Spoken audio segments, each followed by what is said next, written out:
Selamlar, nasılsınız? Umarım iyisinizdir. Her şey yolundadır. Bugün yeni Tesla Model Y SR'la belirli sabit hızlarda ne kadar tüketim yaptığımı tespit etmeye çalışacağım. Klimamızı açtık. Arabada 2 kişiyiz. Bir kişi arkada. Ben öndeyim. Hava sıcaklığımız yaklaşık 22 derece.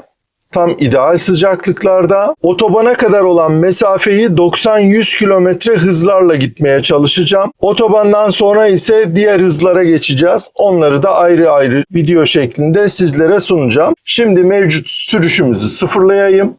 Sıfırladım ve sürüşümüze başladık. Ara ara yolda sizinle sohbet edeceğim. Şimdilik sürüşümüze bu şekilde başladık. Yaklaşık 30 kilometreyi geçtik. Otobana 40 kilometrelik bir mesafemiz kaldı.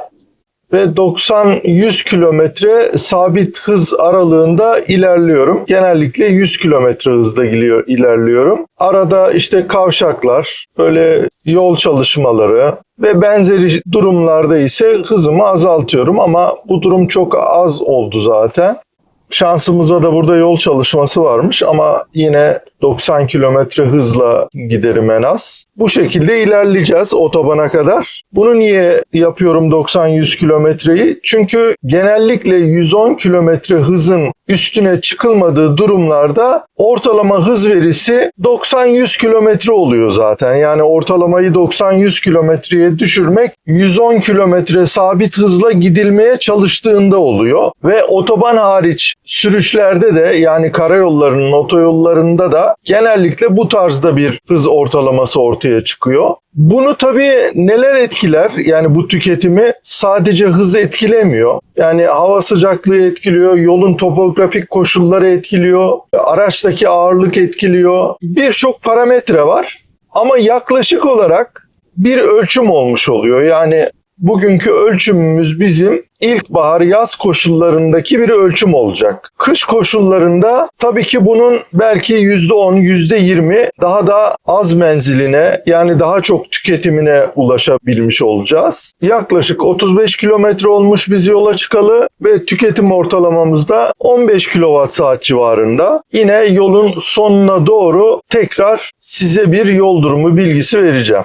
Evet 50 kilometreyi doldurduk. Yine 15 kW civarında bir tüketimimiz var. 90-100 kilometre aralığında ilerliyoruz. Bu arada size bazı bilgiler vereyim. Bu aracın 6 aylık motorlu taşıtlar vergisi 6.750 lira civarında. 1 yıllık motorlu taşıtlar vergisi ise 13.488 lira. Sigortalarla ilgili bilgi vereyim. Trafik sigortası benim en üst hasarsızlık kademesinde hem trafik sigortası hem de kasko sigortam. Trafik sigortasına yaklaşık 6.000 lira, kaskoya da yaklaşık 16.000 lira civarında bir para verdim. Kasko sigortasında en önemli dikkat etmeniz gereken şeylerden bir tanesi işte İMM'nin ya sınırsız olması ya da 15 milyon liradan başlaması. Çünkü trafik kazasının karşılamadığı durumları kasko karşılıyor biliyorsunuz. Yine dikkat edilmesi gereken şeylerden bir tanesi batarya eskime payının en azından 3 yıl boyunca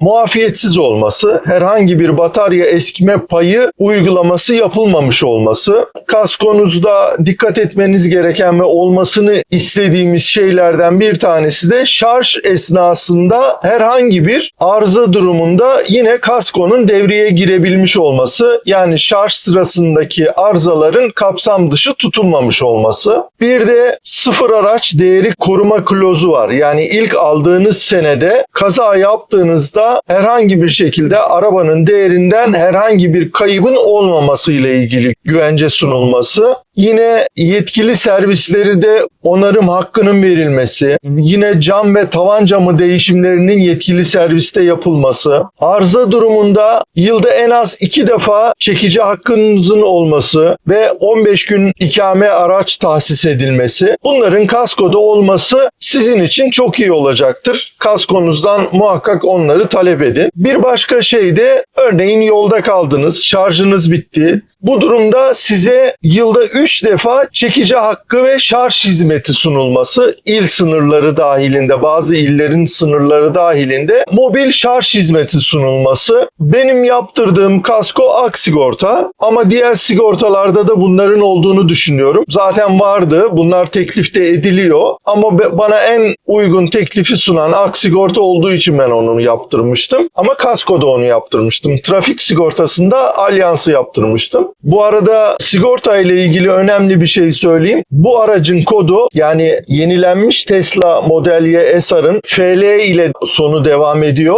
Kodu 1026. Onu unutmayın. Yani kodunuz 1025 olursa eski Model Y SR'a göre yapılmış oluyor sigortanız. Yeni Model Y SR'a göre kod 1026. Şimdi bir de özel plakayla ilgili bir bilgi vereyim. Bazı sorular geldi onunla ilgili yorumlarda. Özel plakayla ilgili öncelikle İl Emniyet Müdürlüğü'ne, Trafik Tescil Müdürlüğü'ne gidiyorsunuz. İstediğiniz harflerin hangi ilçeye ait olduğunu öğreniyorsunuz. Sonra o ilçenin Trafik Tescil Müdürlüğü'ne gidip o ilçeden boşta istediğiniz harf ve sayıların olup olmadığını öğreniyorsunuz. Eğer plaka boştaysa onunla ilgili sizden bir bağış talep ediliyor. O bağışı yatırıyorsunuz ve şasi numaranızı, yani VIN diye geçiyor Tesla uygulamasında, XP ile başlıyor. Şasi numaranızı vererek plakanızı tanımlatıyorsunuz. Daha sonra motor numarası geliyor size. O da GF ile başlıyor. Motor numaranız geldiğinde birkaç hafta içinde onu da iletiyorsunuz plaka ayırttığınız yere ve böylece plakanız size ayrılmış oluyor. Bunun ücreti ise harf sayısına göre, rakam sayısına göre değişiyor. Ama aynı zamanda bulunduğunuz ile göre de değişiyor. Bazı illerde daha pahalı olabiliyor, bazı illerde daha ucuz olabiliyor. Tamamen bağış sistemiyle ilerliyor. Biraz da oradaki memurun inisiyatifine de bağlı. Yani 5.000 liraya da yapılabilir, 60.000 liraya da yapılabilir. Bu işlemleri dışarıdan yapanlar olabiliyor. Ama benim okuduğum kadarıyla yaklaşık 30.000 lira ile 60.000 lira arasında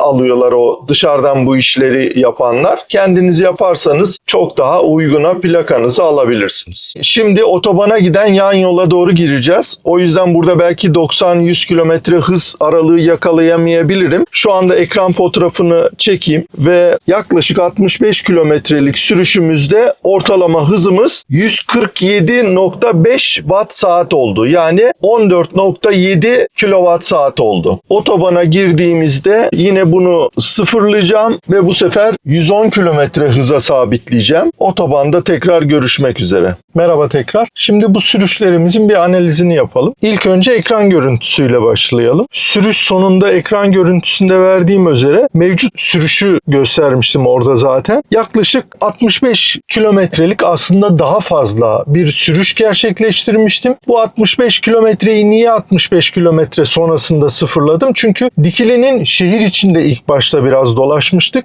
Dikili'nin çıkışına gelene kadar haliyle mevcut hız 90 kilometrenin altındaydı. Dolayısıyla Dikili'nin çıkışına yakın bir yerde sıfırladım ve sonrasında otobana kadar 90-100 kilometre aralığında, hatta bir tık bazen daha yüksekte hız yaptım. Önemli olan benim 100 kilometre ortalama hıza yaklaşmamdı. Birazdan zaten grafikte göreceğiz. Yani ben 100 kilometre sabit hızla gittim çoğu zaman. Ortalamamızda sıfırladıktan sonra veriyi 65 kilometrede 93.95, yani yaklaşık 94 kilometre hız ortalamamız var. Ama ben bunu 100-110 kilometre hızlarla yapılan seyahat gibi görüyorum. Çünkü otoban dışında yapılan seyahatlerde dur kalk olabiliyor. İşte araç önünüze geliyor, onu solluyorsunuz falan derken, ışıkları geliyor, duruyorsunuz falan derken hız ortalaması düşüyor. Hatta çoğu zaman benim seyahatlerimde ben 110 kilometre hızlarla gitmeme rağmen hız ortalaması bakıyorum 84'lerde, 85'lerde, hatta 75'lerde oluyor. Şimdi ekrana bu seyahatin Relive GPS uygulaması üzerinden animasyonunu koyuyorum. Biraz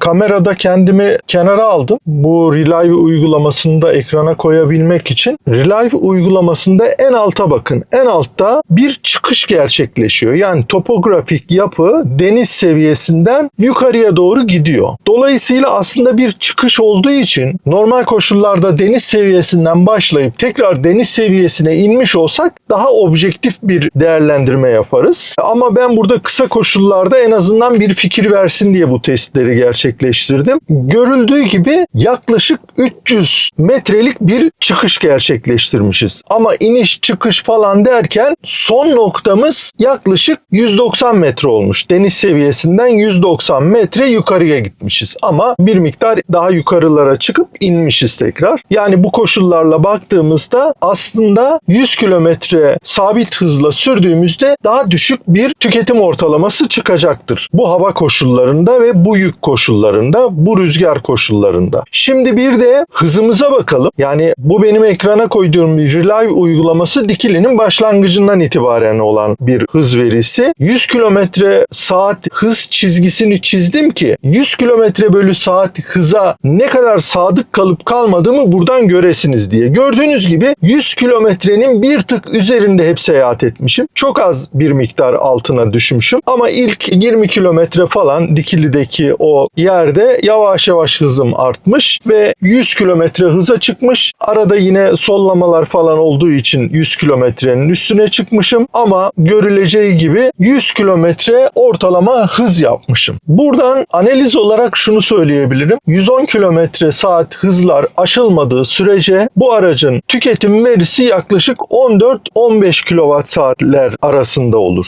Ama tabii ki çok fazla çıkış, daha fazla çıkış yapıyorsunuzdur. Havalar soğuktur veya rüzgar çok fazladır, yükünüz çok fazladır. Bu veri bir miktar daha yukarıya çıkabilir. Ama bu koşullarda baktığımızda bu aracın 110 kilometre hız geçilmediği sürece uzun yolda, otoban harici uzun yolu kastediyorum. Çünkü otobanda bu sürüşler çok sağlıklı bir sürüş değil. Ama otoban dışı normal karayollarında bu süratlerde yani 110 kilometre hızlar geçilmeden seyahat edilebiliyor. En azından bir veri oluşsun diye ben zaten bunları oluşturdum. Arabanın da net kullanılabilir bataryası 60 kWh saat olarak değerlendirdiğimizde ki daha fazla olduğunu görebiliyoruz. Yaklaşık verilere baktığımızda 62-63 kWh saatler civarında aracın net kullanılabilir bataryası var. Ama şunu bilmekte fayda var. Eski SR'lara göre buffer'ı yani tampon kapasitesi daha az. O nedenle SR'larda olduğu gibi ben 50 kilometre 60 kilometre sıfırdan sonra giderim diye düşünmeyin sakın. Muhtemelen yolda kalabilirsiniz. Ama onu da deneyenler olacaktır. Ben arabanın bataryası zarar görmesin diye %0'ın altında kullanmam hiçbir zaman. Zorunlu olmadıktan sonra. Yani bu hızlardaki tüketimimiz bu şekildeydi. Bataryamızı 60 kWh kabul edersek 110 kilometre hızlar geçilmeden bu arabanın bize vereceği menzil yaklaşık 400 kilometre oluyor. Hatta 62 kWh 63 kWh olarak kabul edersek bir tık daha üzerinde oluyor.